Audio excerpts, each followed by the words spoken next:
তাদের একটা গ্যাং ছিল, কিশোরদের একটা গ্যাং ছিল, প্রায় ৬-৭ জনের গ্রুপ, এবং তাদের মধ্য থেকে কয়েকজন ছাত্র দলের সাথে সম্পৃক্ত ছিল।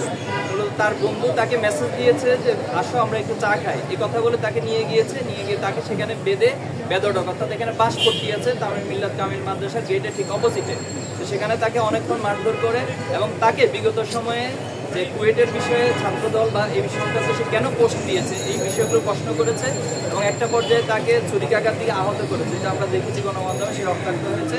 পরবর্তী তার চিৎকার শুনে পার্শ্ববর্তী কিছু পথচারী তাকে সেখান থেকে উদ্ধার করে এবং তার সাথে সেখানে তার বন্ধু মামুন, যে ছাত্রদল কর্মী, আমরা অনেকগুলো ডকুমেন্টস পেয়েছি এবং তাকেও গ্রেপ্তার ধরে রাখতে সক্ষম হয় এবং থানায় গিয়ে তার বিরুদ্ধে মামলা করা হয়। রেমিটেন্স যোদ্ধাদের ঢাকায় বিশেষ ছাড়ে রেডি ফ্ল্যাট দিচ্ছে শতভাগ বিশ্বস্ত ও নির্ভরযোগ্য প্রতিষ্ঠান প্রবাসীর সিটি।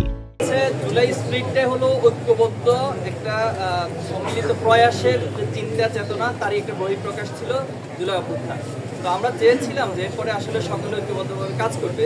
আপনারা লক্ষ্য করছেন জুলাই অভ্যুত্থানের পরবর্তী ছাত্র শিবিরটা প্রত্যেকটা মুখগুলো ছাত্র বান্ধব এবং সেবামূলক কার্যক্রম নিয়ে অগ্রসর হচ্ছে এবং সাধারণ শিক্ষার্থীদের সাইকোলজি বোঝার জন্য এবং তাদের পালস বোঝার জন্য আমরা প্রত্যেকটা ক্যাম্পাসে যাচ্ছি এবং সেখানে আস্ক শিবির, নো শিবির অথবা মিট দ্য বিলিয়ন্স, আমরা এর মধ্য দিয়ে শিক্ষার্থীদের পালসগুলো বোঝার চেষ্টা করি এবং তারা যা চায় বাংলাদেশ ছাত্র রাজনীতির জন্য যে গুণগত পরিবর্তন হয় সেভাবে আমরা কাজ করে যাওয়ার জন্য চেষ্টা করছিলাম। কিন্তু আমাদের বন্ধু প্রতিম, তারা আমাদের প্রতিপক্ষ শব্দ ব্যবহার করে, আমরা বন্ধু প্রতিম শব্দটি খুব সচেতনভাবে ব্যবহার করে বলছি। ওনারা এই একই কর্মসূচি না নিয়ে ওনারা হচ্ছে শোডাউন, আগের স্টাইলে মিছিল মিটিং অথবা হল দখল, সিট দখল, এই ধারার মধ্যে যাচ্ছিল। এই কারণে শিক্ষার্থীরা ওনাদেরকে অনেকটা প্রত্যাখ্যান করছে।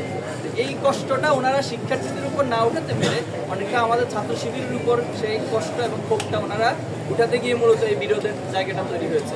আমরা শুরু থেকে ওনাদের সাথে নয়াপল্টন অফিসে গিয়ে বসেছিলাম। তো এরপরেও অনেকবার আমরা ওনাদেরকে ইনভাইট করেছি, আসুন আমরা একটু বসি, কীভাবে ছাত্র রাজনীতির গুণগত পরিবর্তন আমরা করতে পারি, কিন্তু ওনারা আমাদের কোনো আহ্বানে সাড়া দেন না। তো এই পরিস্থিতিতে আসলে দায়টা কাকে দিবেন এটা আপনারাই ঠিক বলেছি যে ছাত্র সংসদ নির্বাচন এটি শিক্ষার্থীদের দাবি এবং দীর্ঘদিন এই ছাত্র সংসদ নির্বাচন না হওয়ার পিছনে মূলত ফ্যাসিবাদী রাজনীতিটা দায়ী ছিল। যেহেতু ফ্যাসিবাদের বিলোপ হয়েছে, এখন ছাত্র সংসদ নির্বাচনের মাধ্যমে ছাত্ররা, শিক্ষার্থীরা তাদের প্রকৃত প্রতিনিধি নির্বাচন করবেন, এটা খুব স্বাভাবিক।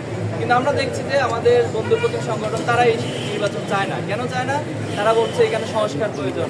এরপর হচ্ছে আমরা জাহাঙ্গীরনগর বিশ্ববিদ্যালয়ে দেখেছিলাম যে ওনারা একটা ডেটও ঘোষণা করছে সম্ভাব্য তফসিল ঘোষণার জন্য, কিন্তু পরবর্তীতে তিনি বললেন যে ছাত্র সংসদ নির্বাচন দিলে নাকি লাশ পড়বে। তাহলে এই প্রশ্ন কেন উত্থাপিত হচ্ছে? এটা আপনাদের উচিত সেখানকার ভিসিকে জিজ্ঞেস করা এবং কাদের কারণে লাশ পড়ার রাজনীতি আবার ফিরে আসার সম্ভাবনা তৈরি হচ্ছে তাদেরকে আমরা মুখোমুখি করা দরকার।